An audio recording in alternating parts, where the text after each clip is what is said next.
Insider trading क्या होता है? इंसाइडर ट्रेडिंग लीगल है या इलीगल?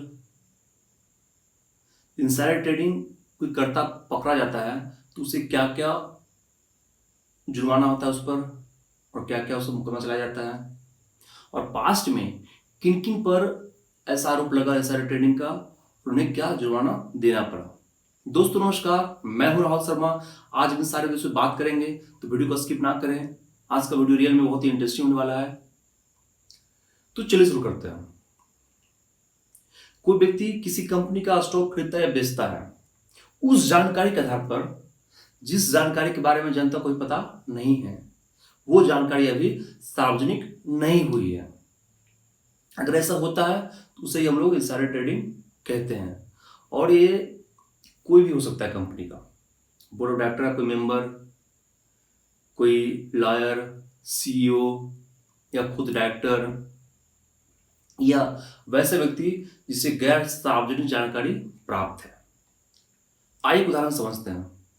कोई कंस्ट्रक्शन कंपनी ए है और उसका एक बड़े प्रोजेक्ट पे चर्चा चल रहा है सरकार से, रोड प्रोजेक्ट पर, और सरकार ने ये तय किया कि इस प्रोजेक्ट की जो टेंडर है एक कंपनी को मिलेगा, और इसकी जानकारी टॉप एग्जीक्यूटिव को हो जाता है।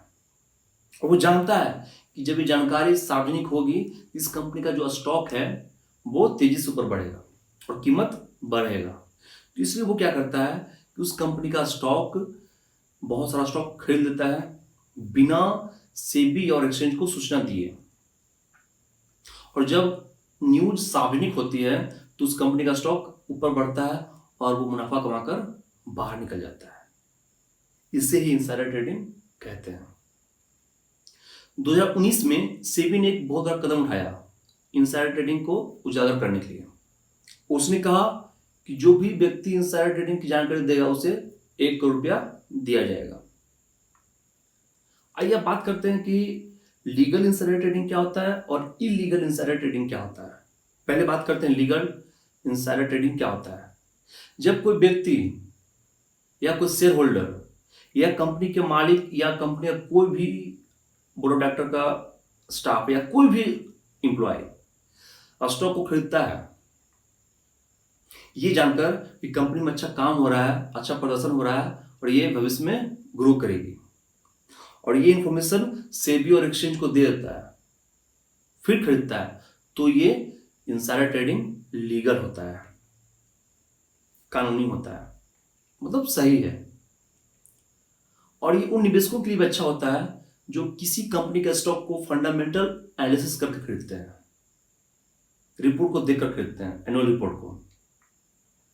वो देखते हैं कि इस कंपनी के जो टॉप एग्जीक्यूटिव हैं या डायरेक्टर्स के, बोर्ड ऑफ डायरेक्टर्स के जो मेंबर हैं, वो इसको खरीद रहे हैं, इस कंपनी का स्टॉक को। इसका मतलब है कि इस कंपनी फ्यूचर में अच्छा काम करेगी और इसमें पैसा लगाना सही रहेगा, क्योंकि उससे हमसे बेहतर जानकारी है, तभी तो उस कंपनी का स्टॉक वो खरीद रही है, और वो निर्णय लेते हैं कि इस कंपनी में पैसा लगाना सही रहेगा। ये तो हुआ लीगल इंसाइडर ट्रेडिंग, मतलब उचित इंसाइडर ट्रेडिंग कह सकते हैं। दूसरा होता है इलीगल इंसाइडर ट्रेडिंग। आइए जानते हैं एक उदाहरण से। एक समझें कि ए कंपनी है और एक बी कंपनी है। ए कंपनी बी से मर्ज होने वाली है, एक होने जा रही है, और कंपनी की जो टॉप एग्जीक्यूटिव है उसे पता है कि जो कंपनी है उसको फ्यूचर में बेनिफिट होगा जब ये मर्ज हो रहा है, और जब ये सूचना सार्वजनिक होगी तो जाहिर सी बात है कंपनी का स्टॉक ऊपर भागेगा, कीमत बढ़ेगा। इसलिए वो टॉप एग्जीक्यूटिव क्या करता है कि अपने फैमिली के नाम पर या दोस्त के नाम पर या अपने नाम पर उस कंपनी का 1000 स्टॉक खरीद लेता है, और जब ये सूचना सार्वजनिक होती है तो उस कंपनी का स्टॉक तेजी से आगे बढ़ता है और वो मुनाफा कमाकर बाहर हो जाता है। और ये सारा कार्य वो बिना सेबी और एक्सचेंज को सूचना दिए करता है। इसे कहते हैं इलीगल इंसाइडर ट्रेडिंग, जो कि गैर कानूनी होता है। आखिर इलीगल इंसाइडर ट्रेडिंग करने का क्या सजा है, क्या जुर्माना है, आइए जानते हैं। Section 12A 15G of the SEBI 1992 act के तहत अगर कोई व्यक्ति इनसाइडर ट्रेडिंग करते हुए पकड़ा जाता है तो उसे 5 लाख से लेकर 25 करोड़ तक का जुर्माना हो सकता है, या जो वो लाभ कमाया है उससे तिगुना उसे रकम देना पड़ेगा, जो भी ज्यादा होगा उसे वो चुकाना पड़ेगा। वॉल स्ट्रीट जर्नल ने 2014 में why it's hard to catch insider trading in India लेख में लिखा था कि इतने कड़े कानून के बावजूद भारत में इनसाइडर ट्रेडिंग रेगुलर बेसिस पे हो रहा है।